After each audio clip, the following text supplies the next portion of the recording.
മന്നവർ മൂവരും ദാവീദിൻ സുതനെ കണ്ടു വണങ്ങിടുവാൻ അവർ കാഴ്ചയുമായി വന്നു.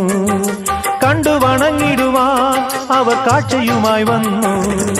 ദേവാധിദേവന്റെ തിരുസന്നിധിയിൽ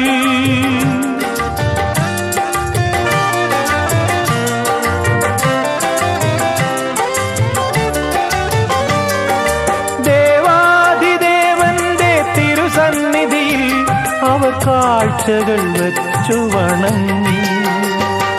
യഹൂദിയായിലെ ഒരു ഗ്രാമത്തിൽ ഒരു ധനുമാസത്തിൻ കുളിരും രാവിൽ രാപാർത്തിരുന്നു രജപാലകർ. ദേവനാദം കേട്ടു ആമോദരാ. വർണ്ണരാജികൾ വിടരും വാനി